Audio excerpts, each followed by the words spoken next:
drink, it looks to me we're in a shooting wall. I had to make the Doctor Strangelove joke. Yeah. Okay. Yeah. Yeah. Now, before we begin, you're wondering, where's Sergio? Didn't you do the last Mission Impossible with Sergio? Well, I was supposed to, but let's just say he was busy and some other stuff came up. But yeah, for this time it's Pepe. Say hello, Pepe. Hello, everyone. He's new. But yeah, so I guess you'll go first and then I'll go next. Yeah. Honestly, people, King For's audience, I don't have much to say. What can I say? Okay. Mission Impossible: The Final Reckoning is good, but also kinda sorta disappointing. Okay, let me explain myself. Yeah. It is a satisfying conclusion to this saga. The stakes feel much bigger than ever before. When the stunts happen, they are incredible. Yeah, it's like, wow, I can't believe they did that. Yeah. And Tom Cruise is just as crazy as you want him to be. Yeah, he's like insane. From the submarine stunt to the whole train, not train, the flying thing. The plane? The plane. Yeah. But with all of that said, this movie probably has what is quite possibly the clunkiest story out of all the Mission Impossible films. Oh, definitely, it's a structural mess. Yeah. It is structurally pretty messy. Yeah, not only that, and it uses a lot of recap footage of the previous movies, which I understand it's the grand finale, and also, yes, a lot of critics called it egotistical, but I'm like, Cruise earned his egotism. Yeah. Like, he earned it. He worked his ass off. So I'm like, lay off, guys. Yeah. There's this thing with Luther that's kind of like, wait, what is going on here? It feels like we there are some. It feels like we missed out on a big chunk of the movie. Yeah. There's definitely some editing issues. And there's definitely some reworking of the story in the first half of the movie. Yeah, which isn't the first time this happened. It happened during Ghost Protocol. It happened with all the McQuarrie directed Mission Impossible films. The McQuarrie run of Mission Impossible. They all were rewritten as it was filming, but at least those films felt more not messy. Yeah. This one definitely felt the most messiest, but which makes sense considering this is the grand finale and McQuarrie was like working his ass off. Yeah. What else? Like as a conclusion to the Mission Impossible saga, I mean, what do we have? Rise of Skywalker? No, this is like how you end the saga. Yes. I will say, when things finally start coming together, the movie can be just as fine. The movie can be just as satisfying as you want it to be. Yeah, I don't think it's the best Mission Impossible movie. I think that honor either goes to Rogue Nation still or Fallout. For me, it would be Rogue Nation. Yeah, definitely Rogue Nation. There are no Rogue Nation boys. Of course, the stunts here are crazy, insane. Wow. Yeah. It pulls things together in ways that you didn't realize that you wanted. Yeah, like the way the story just converges at the end is just wow. Yeah. Like, yes, it's I would want to say the messiest, we still have two. Which is a nothing story with just... Oh no, it's not as bad as 2. Yeah. Like, and I don't even hate that movie, it's just a nothing movie, it's just, let's do some cool shit. Yeah. But yeah. Again, it is a satisfying conclusion to the franchise. Yeah. But there were also some things that were a little frustrating. Definitely. Honestly, that's all I have to say. Yeah, like, I have more to say. Like yes, it's the messiest one, but still a great Mission Impossible film. Like, if I had to rank it, okay, here's how I would rank it. Okay, so number one would be. Okay, wait. So the last place would be at the bottom, Mhm. and first place would be at the top. Yeah, exactly. Alright. Do you want to do your ranking? No, you do first. Okay. Okay. Easily coming in last place is Mission Impossible 2.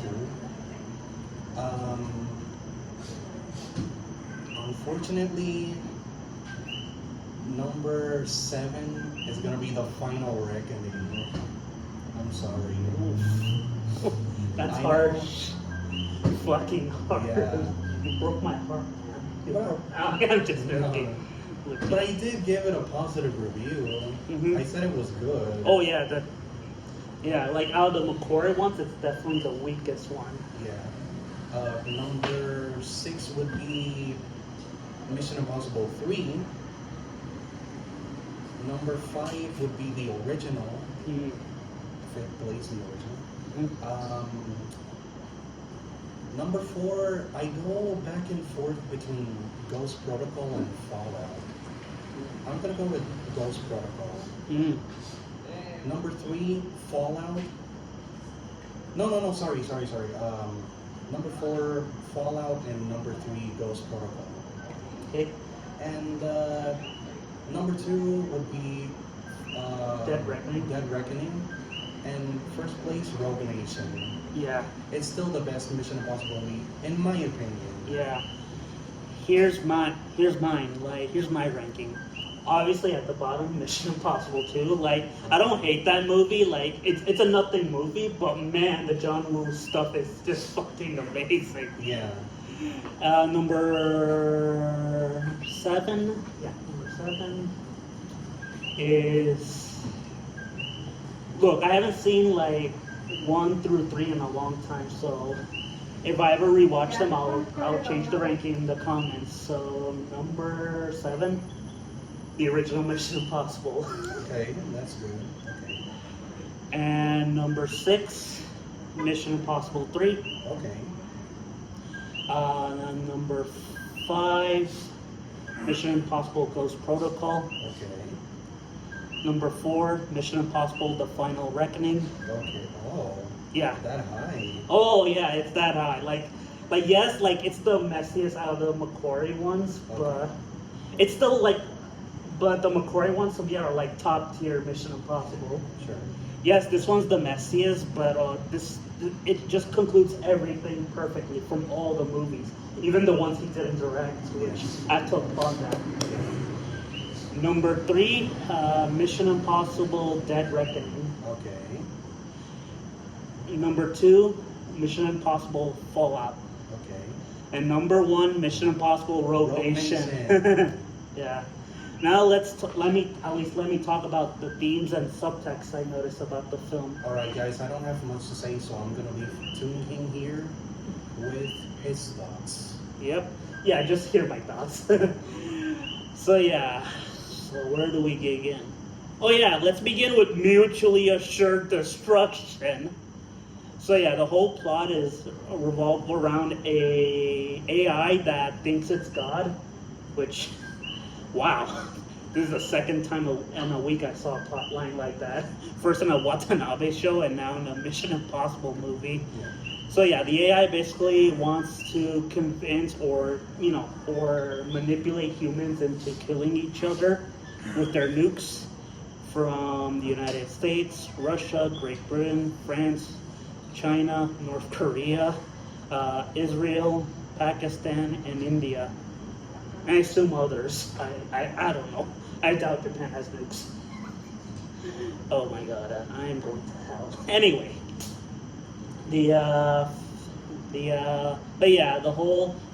that whole plot line is just so terrifying. Like the generals are like, come on, we need to nuke these places. I'm like, do we really need to? I mean, it's like Hunt says, it's manipulating you guys. Thankfully, the president is the only one who's not a trigger-happy general, who's like, no, I'm not doing this. It's just too much.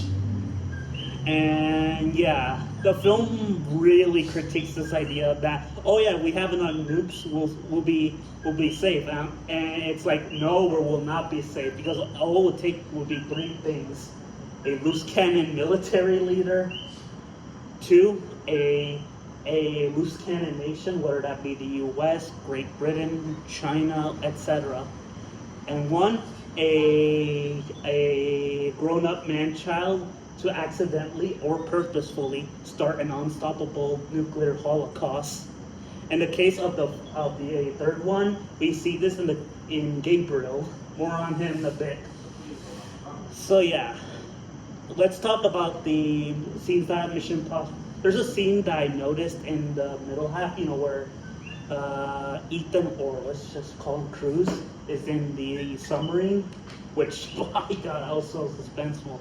There's this whole sequence that that is very inspired by 2001: A Space Odyssey, especially in how Cruz is retrieving like this MacGuffin that will kill the AI, which is a similar plot line from 2001. Yeah. And there's this shot where he's like this, like in this what did Freud call it? Like in this baby pose.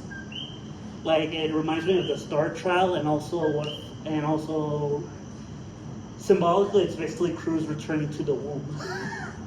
and who saves them? A woman. And the way he cradles them, in the box is similar to how a mother would hold her first child. Yeah. Like, now, let me be clear. I don't like. Okay, look, LaCroix is very smart, so I assume that's his intention. And speaking of feminist themes, it's not.